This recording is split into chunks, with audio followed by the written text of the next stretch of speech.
Conservative government giving NHS data to Amazon for free, documents reveal. U.S. company will be able to access all healthcare information, including without limitation symptoms, causes, and definitions. Here's a summary of the article. NHS data on the health of the population is being handed over to Amazon at no charge under a controversial deal between the U.S. giant and the Department of Health and Social Care. While individual patient data is not being given to the company, a copy of the December 2018 contract between Amazon and the DHSC reveals the company will be able to profit from its access to a range of NHS information. The contract allows Amazon to use this data in a number of ways, not just providing advice to UK users. In a report on the contract, Privacy International said, while this particular contract may sound harmless at first, after all, it is good news if Amazon uses the NHS as a trusted source for information for medical queries. We should not be naive about the intentions of big companies that are preying over the NHS. This particular partnership also raises questions when it comes to competition regulation of dominant players in the digital era. Amazon said that the data being made available to Alexa users was general health-related content already freely available on the NHS website. An NHS improvement spokesperson said, "No patient data is being provided to this company by the NHS, which takes data privacy extremely seriously and has put appropriate safeguards in place to ensure information is used correctly." The row over the use of NHS data comes as the involvement of private companies in the NHS has featured heavily in the general election campaign, with Labour using leaked documents to show drug companies want to increase the costs of medicines for the NHS. Last year Amazon saw its UK corporation tax bill fall to £4.6 million despite profits tripling to £80 million and turnover reaching more than £2 billion.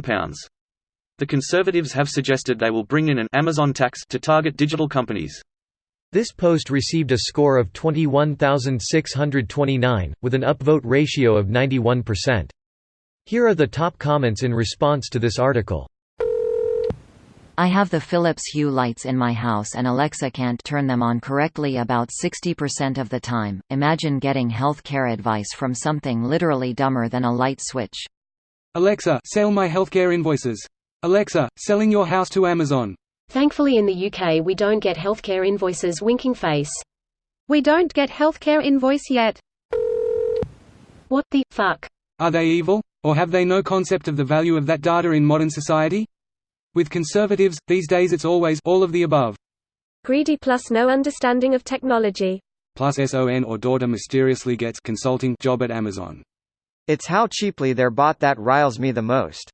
It's almost as if they value nothing at all, including either their integrity or their own price. I'm appalled that anyone can treat their fellow citizens so poorly. Skeptical smiley face. But to them they aren't fellow citizens, they are the common people and exist to make the upper classes' lives easier. That is literally it. We are so far outside of their monkey sphere that we might as well be a separate nation to them. They honestly believe that they're the ones who know best how to run society, and that they must keep the decisions out of the hands of the plebeians at all costs. The poor. They deserve to be poor. If they didn't deserve to be poor then they wouldn't be poor. The unemployed and disabled? Just layabouts who are work-shy or need to accept lower wages for their lack of employability. People think the medieval system was done away with by the Western elite after the American, French, and Haitian revolutions, but all it did was empower the merchant class and make the elite ownership class of high-ranking royalty and robber barons realize having direct ownership of resources left them vulnerable to attack by mob justice, so they invested their power into these collective agreements called corporations, so no individual wealthy person was fully responsible for the atrocities, yet still they would happen. The priestly class was bought off with tax exemptions to keep its mouth shut, hence why megachurches pay no taxes and the clergy in general gets more tax exemptions and write-offs than most people realize. The UK is so going to love deciding whether to pay the rent or get that lump looked at. Welcome to America's bitch status. Do they have a student loan crisis yet? We can teach them how to exploit young adults trying to educate themselves as well. And lunch debt for school kids. I mean, do children really deserve to eat if they haven't become indebted to a profiteering capitalist yet? This video was automatically created by Reddit to speech. The article and comments in this video were selected from Reddit according to their upvotes, and any paraphrasing was performed by smmry.com, without any human intervention.